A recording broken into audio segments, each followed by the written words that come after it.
பொருள் தேடி அலைந்தோடி அருள் நீங்கி மனம் வாடி இருளாளும் நிலை காண்கிறேன். உண்மைக்கும் நேர்மைக்கும் உறவுக்கும் பகிர்வுக்கும் குழி தோண்டும் நிலை காண்கிறேன்.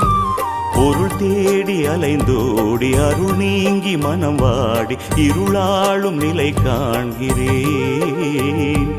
உண்மைக்கும் நேர்மைக்கும் உறவுக்கும் பகிர்வுக்கும் குழி தோண்டும் நிலை காண்கிறேன்.